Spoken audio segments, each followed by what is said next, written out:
ओम नमः शिवाय। सुख की चाह हो तो अच्छे कर्म करो और दुख से बचना चाहते हो तो बुरे कर्मों से दूर रहो। दोस्तों, मनुष्य को यह समझना चाहिए कि बुरे कर्म केवल दुख, पछतावा और अशांति का कारण बनते हैं। सुख पाने का सही रास्ता केवल सत्कर्म, दूसरों के प्रति दया और ईश्वर में आस्था है। इसलिए हमें अपने कार्यों को हमेशा सही और न्यायपूर्ण रखना चाहिए और यह सुनिश्चित करना चाहिए कि हमारे कारण किसी को कोई दुख न पहुंचे। दोस्तों, आज जो कहानी हम आपको सुनाने जा रहे हैं, यह कहानी बड़ी ही शिक्षाप्रद है और महत्वपूर्ण होने वाली है। मेरा आपसे निवेदन है कि इस वीडियो को पूरा देखना और अंत तक हमारे साथ में बने रहना। दोस्तों, पूर्व देश में राजा भानु प्रताप का राज्य हुआ करता था। राजा भानु प्रताप की 4 रानियां थीं, लेकिन उनका दुर्भाग्य था कि अभी तक उनके कोई पुत्र नहीं था। पुत्र न होने के कारण राजा भानु प्रताप हमेशा चिंतित और दुखी रहा करता था। उसके मन में बस एक ही चिंता रहती थी कि मेरे बाद इस राज्य का उत्तराधिकारी कौन होगा, कौन संभालेगा इतना बड़ा साम्राज्य। एक बार की बात है कि राजा भानु प्रताप अपने दरबार में बैठा हुआ था। तभी उसके दरबार में एक आदमी आया। उस आदमी ने राजा के दुख के बारे में सुना था। उस आदमी ने राजा के दरबार में पहुंच करके राजा से कहा कि महाराज, हमारे राज्य के बाहर जंगलों को पार करने के बाद जो पहाड़ी है, उसके पीछे एक तांत्रिक कुटिया बना करके रहता है। वह कई तरह के झाड़ फूक, जादू टोना और मंत्रों को जानता है। उसके मंत्रों के प्रभाव के कारण कई बांझ औरतों को भी पुत्र की प्राप्ति हुई है। महाराज, मेरा आपसे निवेदन है कि एक बार आप भी उससे जरूर मिल लो। हो सकता है कि आपके दुख का निवारण हो जाए। राजा को उस आदमी की बातों पर विश्वास तो नहीं हुआ, किंतु उसने सोचा कि उस तांत्रिक से मिल लेने में कोई हानि तो भी तो नहीं है। यही विचार करके राजा भानु प्रताप अपने साथ कुछ सिपाहियों को लेकर के तांत्रिक से मिलने के लिए चल पड़ा। सघन वन के मध्य में तांत्रिक की झोपड़ी थी। राजा ने तांत्रिक के पास पहुंच करके उसे अपनी समस्या बताई। तांत्रिक ने कहा कि राजन, आपकी 4 रानियां संतान उत्पन्न करने के योग्य नहीं है, किंतु आपकी 5वीं रानी से आपको एक पुत्र की प्राप्ति होगी। वह पुत्र बड़ा ही सूरवीर होगा और आपके राज्य के लिए एक योग्य शासक सिद्ध होगा। राजा भानु प्रताप ने कहा कि किंतु मेरी 5वीं रानी तो है ही नहीं। तांत्रिक ने कहा कि आपको अभी लौटते समय वन में एक अनाथ आदिवासी युवती मिलेगी, आप उसी से विवाह करिएगा। वही युवती आपकी रानी बन करके आपको उत्तराधिकारी प्रदान करेगी। राजा भानु प्रताप ने तांत्रिक को प्रणाम किया और अपने महल की ओर लौट चले। रास्ते में उसे किसी युवती के रोने का स्वर सुनाई दिया। राजा भानु प्रताप ने अपने सिपाहियों को आदेश दिया कि पता करो कि यह कौन रो रहा है। सिपाही खोज में लग गए और अंततः उन्होंने एक युवती को दिखाई दिया जो एक पेड़ के नीचे बैठी रो रही थी। सिपाही उसे पकड़ करके राजा भानु प्रताप के सामने ले आए। राजा भानु प्रताप ने उस युवती से पूछा कि तुम कौन हो और यहाँ घने वन में क्यों रो रही हो? मैं एक अनाथ हूँ, मैं अपने दूर के संबंधियों के साथ रहती थी, किंतु आज उन लोगों ने मुझे यहाँ वन में ला करके अकेला छोड़ दिया है। अब मेरा इस दुनिया में अपना कहने वाला कोई नहीं है। इतना कह करके वह युवती पुनः रोने लगी।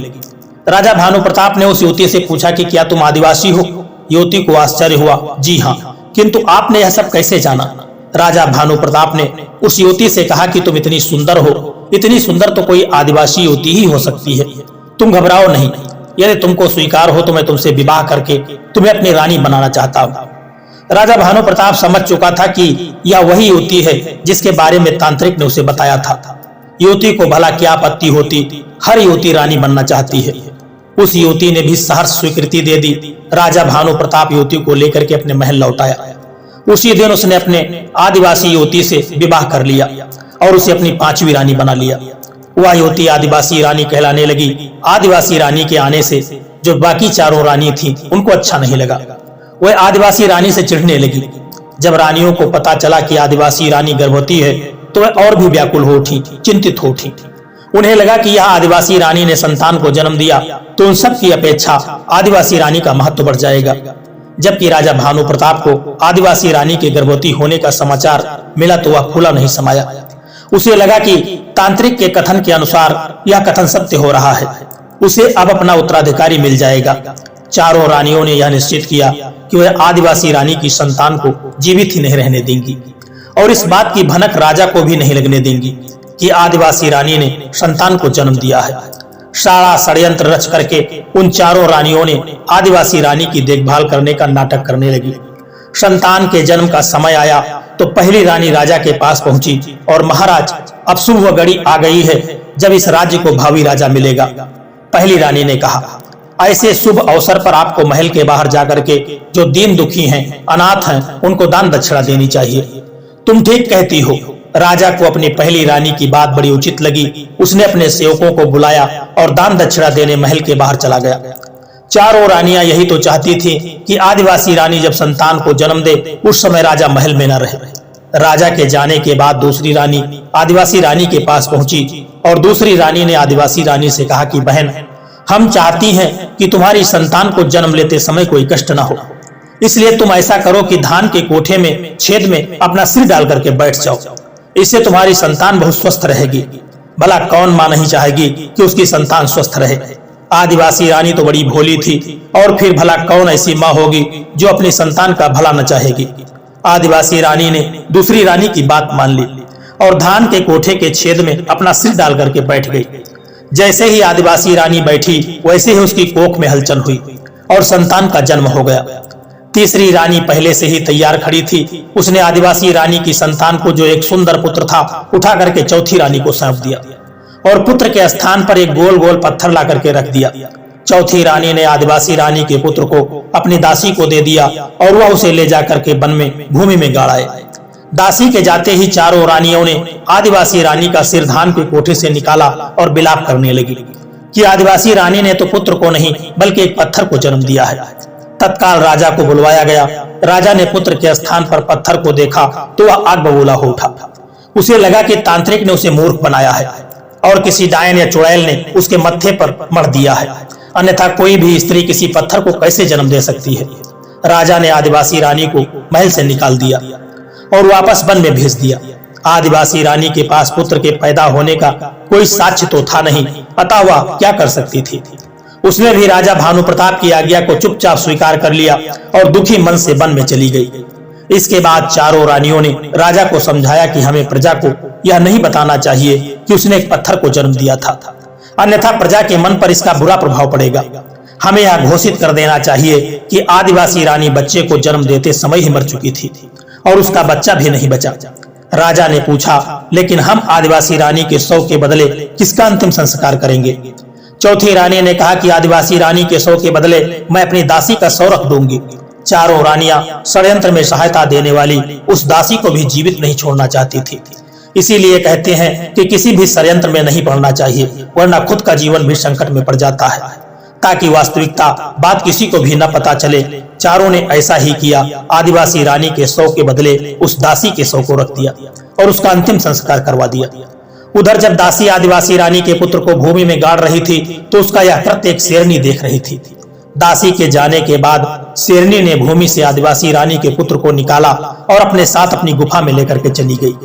शेरनी ने अपने शावकों से कहा कि लो, यह तुम लोगों के लिए मैं एक छोटा भाई लाई हूँ। शेरनी के 4 शावक थे। चारों अपने छोटे भाई के रूप में आदिवासी राजकुमार को देख करके बहुत प्रसन्न हुए। शेरनी ने भी अपने शावकों के साथ राजकुमार का लालन पालन करने लगी।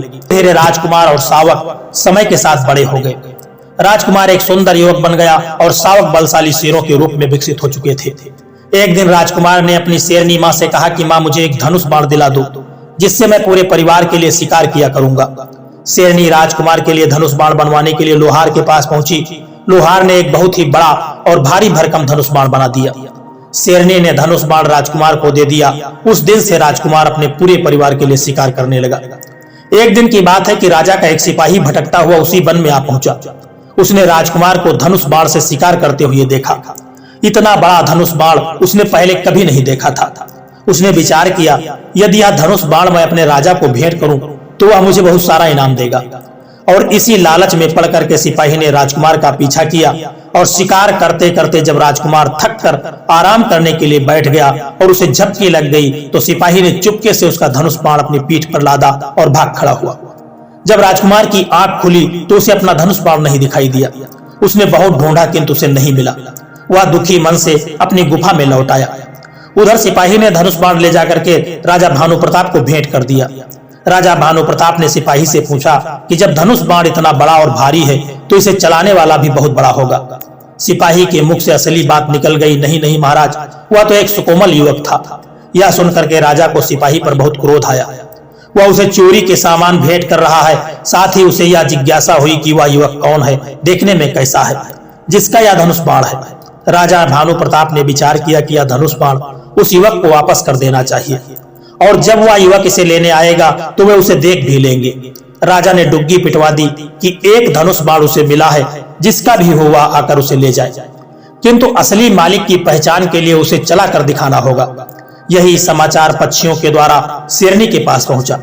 चारों शेरों ने भी सुना। वे अपने छोटे भाई का धनुष बाण वापस लाने के लिए उत्साहित हो उठे, किंतु शेरनी ने उन्हें समझाया कि उनका मनुष्यों के बीच में जाना उचित नहीं है, राजकुमार को ही जाना होगा। इसके बाद राजकुमार राजा से मिलने अकेले निकल पड़ा। राजा के महल के पास पहुंच करके उसे प्यास लगाई। राजकुमार महल के पास स्थित पोखर में पानी पीने के रुका। जिस समय वह पानी पी रहा था, उसी समय महल की अटारी से राजा की चारों रानियों ने झांक कर जब नीचे देखा तो उन्हें राजकुमार दिखाई दे गया। चारों रानियों को राजकुमार की वेशभूषा बड़ी विचित्र लगी। वह राजकुमार का उपहास करने लगी, हंसी उड़ाने लगी। देखो देखो, हमारे महल में पास यह कौन सा पशु आया है। एक रानी ने राजकुमार का मजाक उड़ाते हुए कहा। दूसरी रानी हाँ में हाँ मिलाती हुई कहने लगी, हाँ मुझे भी यह पशु बड़ा विचित्र दिखाई पड़ता है। तीसरी रानी ने हंसते हुए कहा, इसे तो राजा से कह करके किसी पिंजरे में बंद करवा देना चाहिए। चौथी रानी खिलखिलाती हुई बोली कि नहीं, इसे तो वापस जंगल में भगा देना चाहिए। रानियों के ताने सुन करके राजकुमार ने अपना सिर उठा करके रानियों की ओर देखा, फिर मुस्कुराते हुए कहने लगा, मैं पशु की तरह भले ही दिख रहा हूँ, किंतु उन रानियों से तो अच्छा हूँ जिन्होंने अपनी पांचवी रानी के संतान को पत्थर को बता दिया था। इतना कह करके राजकुमार महल के द्वार की ओर बढ़ गया, किंतु उसकी यह बात सुनकर चारों रानियां दंग रह गई। पहली रानी चिंतित होकर के कहने लगी, हमने तो यह बात सबसे छिपाई थी, राजा जी को भी किसी की बात नहीं बताई थी। हमने अपनी उस दासी को भी मरवा दिया जो यह भेद जानती थी, फिर इस युवक को यह भेद कैसे पता है। दूसरी रानी ने कहा कि हाँ, यह तो बड़े संकट का समय है, हम इसे युवक की गतिविधियों पर ध्यान देना होगा हमें। इसके बाद चारों रानियों ने अपनी विश्वस्त दासी को राजकुमार के पीछे लगा दिया। कुछ देर के बाद दासी ने आकर रानियों को बताया कि वह युवक धनुष बाण चलाने आया है। रानियों ने यह सुना तो उन्होंने योजना बनाई कि वह युवक चाहे धनुष बाण चला पाए या न चला पाए, किंतु इस परीक्षा के बाद उसे मरवा देना होगा, ताकि रानी का भेद वह किसी और को न बता सके। राजकुमार को मरवाने के लिए रानियों ने 2 सिपाही उस स्थान पर भेज दिया जहां राजकुमार को धनुष बाण की परीक्षा देनी थी। उन्हें निर्देश दे दिया कि जैसे ही राजकुमार बाण चला करके धनुष नीचे रखे, वैसे ही वे दोनों उसे मार डाले। रानियां राजकुमार को अपने सामने मरता हुआ देखने के उद्देश्य से परीक्षा स्थल पर जाकर के खड़ी हो गई। राजा ने राजकुमार से कहा कि युवक, धनुष पर बाण चढ़ाओ और चलाओ। यदि तुम ऐसा कर सके तो हमें विश्वास हो जाएगा कि यह धनुष बाण तुम्हारा है। हम तुम्हें तुम्हारा धनुष बाण ही नहीं देंगे, अपितु ढेर सारा इनाम भी देंगे। राजकुमार ने कहा कि महाराज, यह धनुष बाण मेरा ही है, मैं अभी से चला करके इस बात को सिद्ध कर देता हूँ, किंतु मुझे किसी इनाम की लालसा नहीं है। यदि आप मुझे इनाम के रूप में कुछ देना ही चाहते हो तो मुझे न्याय दे दीजिएगा। राजा ने चकित होकर के कहा कि न्याय, यह कैसा इनाम मांग रहे हो युवक। राजकुमार ने कहा कि पहले आप मेरा धनुष बाण चलाना देख लें, फिर मैं अपनी बात स्पष्ट कर दूंगा। राजकुमार ने धनुष पर बाण चढ़ा करके प्रत्यंचा खींच करके बाण चला दिया। बाण गर्जना ध्वनि करता हुआ आकाश की ओर उठा और फिर बादलों को भेदता हुआ वापस आकर के उन दोनों सिपाहियों के सिरों को भेदता हुआ निकल गया जो राजकुमार को मारने वाले थे। यह दृश्य देख करके चारों रानियां और डर गईं, जबकि राजा राजकुमार का कौशल देख करके अभिभूत हो उठा था। राजा ने राजकुमार से कहा कि मांगो युवक, जो भी मांगना चाहते हो वह मांगो। राजकुमार ने कहा कि महाराज, मुझे अपनी माँ के लिए न्याय चाहिए। राजा ने कहा कि न्याय अवश्य मिलेगा युवक, तुम्हारी माँ कहाँ है? मैं स्वयं उस माता का सम्मान करना चाहूंगा जिसने तुम जैसे वीर संतान को जन्म दिया है। राजकुमार ने कहा कि महाराज, यही तो न्याय और अन्याय की बात है कि मेरी माँ ने मुझे जन्म दिया, किंतु आपकी चारों रानियों ने आपसे यह कह दिया कि मेरी माँ ने एक पत्थर को जन्म दिया है। क्या? राजा ने चकित होकर के रानियों की ओर देखा। रानियां समझ चुकी थीं कि अब उनका भेद छिपा नहीं रह सकता। उसी समय शेरनी अपने शेर पुत्रों के साथ वहां आ गई और उन्होंने रानियों को घेर लिया। डर से थर-थर कांपती हुई रानियों ने राजा के सामने सारी सच्चाई उगल दी। जो भी बात हुई थी उस दिन, वह सारी बात राजा को बता दी। राजा ने अपनी चारों रानियों की करतूत के बारे में जब सुना तो वह चकित रह गया। राजा ने सिपाहियों को आदेश दिया कि इन चारों रानियों के सिर मुड़ा करके इन्हें हमारे राज्य से बाहर निकाल दो। सिपाहियों ने रानियों को बग्घी बना लिया और उनके सिर मुड़वा करके उन्हें राज्य से बाहर निकाल दिया। इसके बाद राजा ने अपनी पांचवी रानी अर्थात राजकुमार की मां की खोज में सिपाही दौड़ा दिए। दूसरे दिन पांचवी रानी एक घने जंगल में मिल गई, जहां वह झोपड़ी बना करके रह रही थी। राजा ने राजकुमार को अपना राज सिंहासन सौंपते हुए कहा कि बेटा, मैंने अपनी रानियों के बहकावे में आकर के तुम्हारी मां के साथ और तुम्हारे साथ बड़ा अन्याय किया है, इसलिए एक अन्यायी राजा को राजा बने रहने का कोई अधिकार नहीं है। आज से मैं तुम्हें राजा घोषित करता हूँ। इस प्रकार से राजकुमार वहां का राजा बन गया। और एक दिन राजा ने राजकुमार से पूछा कि यह सच्चाई उसे कैसे पता चली। इस पर राजकुमार ने बताया कि यह बात उसे उसकी शेरनी मां ने बताई थी, किंतु यह भी समझाया था कि उचित समय आने पर ही मैं इस बात को प्रकट करूं, जिससे आपको विश्वास हो सके। यह सुनकर के राजा बड़ा प्रसन्न हुआ। उसने शेर और शेरनी और उसके पुत्रों को बड़ा धन्यवाद दिया और इसके बाद नया राजा वहां का न्यायपूर्वक राज्य करने लगा। दोस्तों, हर मनुष्य को यह समझना चाहिए कि जीवन का सही उद्देश्य केवल भौतिक सुख सुविधाएं प्राप्त करना नहीं है, बल्कि एक ऐसा जीवन जीना है जो न केवल हमें बल्कि दूसरों को भी खुशी और शांति प्रदान करे। इसलिए हमें अपने हर काम को सोच समझ करके करना चाहिए और इसे सुनिश्चित करना चाहिए कि हमारे कारण किसी को कष्ट न हो। जो व्यक्ति ऐसा व्यवहार करता है और दूसरों के लिए अच्छा करता है, भगवान उसके लिए जरूर अच्छा करते हैं। इसीलिए कहा जाता है कि जो जैसा करेगा वैसा ही पाएगा। यही कर्म का अटल सत्य है और यही कर्मों का सिद्धांत है, क्योंकि बुरे कर्म का फल बुरा और अच्छे कर्मों का फल अच्छा। दोस्तों, यह कहानी आपको कैसी लगी है एक प्यारा सा कमेंट करके जरूर बताना। और यदि यह वीडियो आपको पसंद आया, अच्छा लगा है, तो इस वीडियो को लाइक शेयर करना और चैनल को सब्सक्राइब करने की भी कृपा कर देना। जय श्री कृष्णा, राधे राधे।